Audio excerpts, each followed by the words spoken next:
আসসালামু আলাইকুম। আশা করি সবাই ভালো আছেন। আলহামদুলিল্লাহ, আল্লাহর অশেষ রহমতে আমরাও খুব ভালো আছি।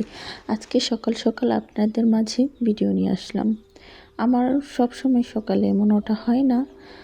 আমি মাঝে মাঝে এরকম সকালে ঘুম থেকে উঠতে পারি। আগে এরকম ঘুম থেকে উঠতে পারতাম, বাট এখন বেবি হওয়ার পরে রাতটা জাগতে হয়, তাই তেমন একটা সকালে ঘুম থেকে উঠতে পারি না।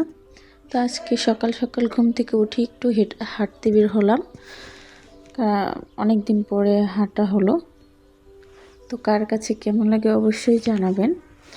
ভিডিওটি ভালো লাগলে শেষ পর্যন্ত দেখে যাবেন। তো হাঁটা চলা করার পরে আমি রান্নার প্রসেস নিয়ে আসলাম। এখানে আমি এখন একবারেই সিম্পল নাস্তা করব। আমার সাথে আমার শ্বশুর শাশুড়ি থাকে, তো সিম্পল বলতে তারপরও কিছু রান্না বান্না করে মানে পরিপাটি হওয়া লাগবে। তো আজকে আলু ভর্তা, ডিম ভাজা করব আর খুদে বড়া বানাবো। সকালের নাস্তা এগুলোই থাকবে। তো আমি সব কিছু কেটে মানে পেঁয়াজ, ধনিয়া কুচি এগুলো কেটে রাখছি আগে থেকেই, কারণ বেবি ওঠার আগে আমার সব কিছু করতে হবে, আবার ওরেও খাওয়ানো লাগবে। তো খাওয়া দাওয়া শেষেই আমার শ্বশুর মাছ পাঠালো, এগুলো আজকে রান্না করতে বলছে। তা আমি তেমন একটা মাছ কাটতে পারি না, তারপরও কাটতে হলো। আমার শাশুড়ি খুব অসুস্থ, হাঁটতে বসতে অনেক কষ্ট হয়, তার পায়ে সমস্যা হয়ে গেছে। তো মাছটা কাটতে একটু দেরি হয়ে যায়, তারপরে আবার রান্না বসালাম। আজকে আমি শাক রান্না করব। আমার শাশুড়ি এগুলা 3 দিন যাবৎ ভুরাই রাখছে, আমি আসলে রান্না করে খাওয়াবো তার জন্য। তো এগুলা লাঠি ভাঙা শাক ছিল, আর কিছু শাক মিলিয়ে রান্না করেছি। আর লাউ দিয়ে রান্না করব শোল মাছ, আর কই মাছ দিয়ে রান্না করব সবজি দিয়ে, মানে ফুলকপি, আলু এগুলো দিয়ে রান্না করব। তো সেগুলোই আপনাদের সাথে শেয়ার করব, কিভাবে আমি রান্না করতেছি বা রান্নার প্রসেসিং করলাম। আমি আগে থেকেই মাছটাকে মশলা মেখে লবণ মেখে রেখে দিয়েছিলাম কিছুক্ষণ। তারপরে গরম তেলে এগুলো ছেড়ে দিলাম ভাজার জন্য। একটু ভালো করে ভেজে নেব কই মাছটা, তাহলে ভালো লাগে। এগুলা দেশি, আমাদের খালের কই, টাটকা, দেখলেনি তো ফালাইতেছিল। এগুলা খেতে আলাদাই একটা মজা। বাচ্চা নিয়ে সংসার সামলানো, রান্নাবান্না করা, যাই হোক, একটা মেয়েই জানে কিভাবে করতে হয় সব কিছু ঠিকঠাক পারফেক্টভাবে। তো আমি ওইভাবে করতেছি রান্না। আমি একটু থামাই থামাই করি, কারণ আমার বেবি খুবই ছোট, ওকেও দেখে শুনে রাখতে হয়। ওর দাদি দেখে, বাট ছোট বাবু তো কোথায় চলে যায়, দৌড় দেয়, কোথায় খবর থাকে না।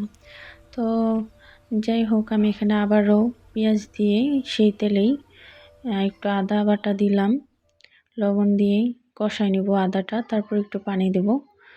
আমি পানির আগেই আদা বাটাটা দেই পেঁয়াজের সাথে, যাতে আদার যে একটা গন্ধ সেটা জানি না থাকে। তারপর একটু মশলা দিয়ে দিলাম, তারপরে তেল ওঠার পরে এই মশলাটাকে নাড়াচাড়া দিয়ে আমি সবজিগুলো দিয়ে দিলাম। আজকে ফুলকপি কম ছিল, সিম ছিল, মানে বা ফ্রিজে যতটুকু সবজি ছিল সব দিয়ে দিছি। তার ফাঁকে আমি গাছের পেঁপে খেলাম, আমাদের নিজেদের গাছে। আমাদের বাসায় মূলত সব কিছুই বোনা হয় এই সিজনে। বর্তমানে ফুলকপি, বাঁধাকপি, লাল শাক সব কিছু বোনা হয়েছে, টমেটো, লাউ গাছ, সব কিছু। আমরা সব কিছুই বুনে খাই মোটামুটি। আমার রান্নাবান্না করতে খুবই ভালো লাগে, মানে জানি না কেন, আমি ছোট থেকেই রান্নাবান্না করতে খুব পছন্দ করতাম। আমার একবার তো ছোটোবেলা জোলাবাতি খেলতে যেয়ে আমার মুখে পুড়ে ফেলছিলাম, গরম খিচুড়ি মুখে পড়ে গিয়েছিল। যাই হোক, আলহামদুলিল্লাহ এখন মানে ঠিক আছে চেহারাটা। এখন আরেকটা রান্নার জন্য প্রসেসিং করে নিচ্ছি। গরম তেলে পেঁয়াজ মরিচ দিয়ে আমি এগুলাকে এখন করে নিচ্ছি, আগের ভাবেই কষায় নিব এগুলা ঠিক করে। তারপর পরিমাণ মতো একটু মশলা দিয়ে দেব। আমার শ্বশুর একটু ঝাল বেশি খায়, শাশুড়ি একটু ঝাল কম খায়, তাই নিয়ে তাদের মধ্যে খুব ঝামেলা হয়।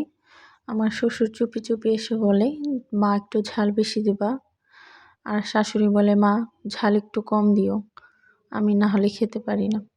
তার পেটে একটু অ্যাসিডিটির সমস্যা আছে, তো তার জন্য সে এখন ঝাল খেতে পারে না। আর আমি আর আমার শ্বশুর একটু ঝালটা বেশিই খাই। এ বাসাতে সবাই একটু ঝাল কম খায়। তো এখানে আমি লাউটা কষায় নিচ্ছি। কষানো হয়ে গেলে ভালো করে আমি শোল মাছগুলো দিয়ে দেব।